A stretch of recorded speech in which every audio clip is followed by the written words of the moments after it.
কিছুদিন আগে আপনাদের সাথে একটা রেসিপি শেয়ার করেছিলাম, যেটা আমরা ঘরোয়া উপায়ে খাই বা বানিয়ে থাকি ওই রকমই। তো আজকে সেম কোপ্তা বা ডিফারেন্ট জিনিস আমরা ট্রাই করব, দেখি কেমন হয়। আসলে এটা কখনো আমার খাওয়া হয় নাই, কিন্তু ট্রাই করতেছি, দেখি কেমন হয়। তো অ্যাজ ইউজুয়াল আগের মতোই আমি গুঁড়ো মাছগুলোকে ভালো করে বেটে নিয়েছিলাম। তারপর হচ্ছে সবগুলো মশলা, গরম মশলা দিয়ে ভালো করে মেখে নিয়েছি। এখন কোপ্তার মতো বড়া বড়া শেপে আমরা ভেজে নিব। তো আজকে আসলে আমার লং ভিডিও করার ইচ্ছা ছিল না। এই কয়েকদিন যাবত আমি লং ভিডিও করছি না। এক হচ্ছে অনেক সমস্যা ছিল এই জন্য, আর দুই হচ্ছে মানে আলসেমি লাগে। মোট কথা হচ্ছে এডিটিং করতে, ভিডিও করতে এগুলো আলসেমি লাগে, এই জন্য কোনো ভিডিওই দেওয়া হচ্ছে না। তো কোপ্তাগুলোকে ভালো করে এপিট ওপিট করে ভেজে নিয়েছি, একদম মচমচা করে ভেজে নিয়েছি যেন ফ্লেভারটা ভালো আসে। আর যদি আমি কষাতে দিই, মানে হচ্ছে পানি দিয়ে কষাতে ঝোল করি, তখনও জিনিসটা মানে একটু একটু মুচমুচে ভাব থাকে, খারাপ থাকে না। কিন্তু যখন কম ভাজা হয় তখন এগুলো নেতিয়ে যায় আর খেতে কেমন জানি একটা লাগে। তো এই আর কি, আর কিছুই না।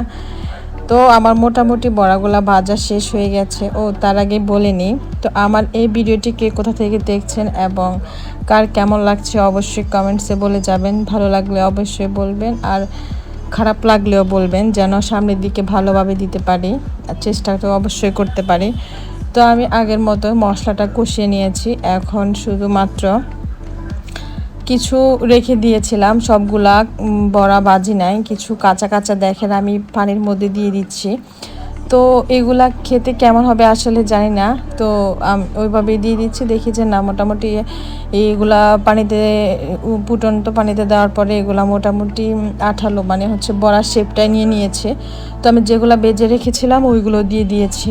তো এই তো একটু যখন পানিটা মাখো মাখো হয়ে আসবে, মোট কথা হচ্ছে এটা মানে এক ধরনের কারির মতো। এটাকে কোপ্তা কারি বলে না কি বলে আসলে ঠিক নামটা জানি না। তো ফ্লেভার আর টেস্ট ভালোর জন্য একটু টমেটো দিয়ে দিয়েছি।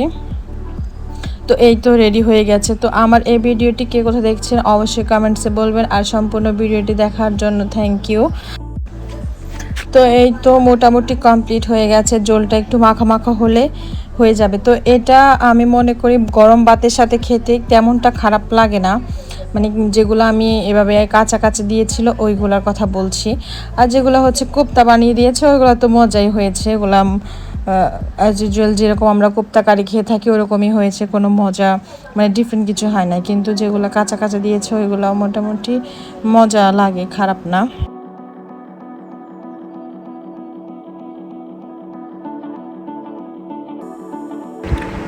রেডি হয়ে গেছে আমার কোপ্তা কারি। তো অবশ্যই থ্যাংক ইউ আপনাদেরকে আমার পাশে থাকার জন্য।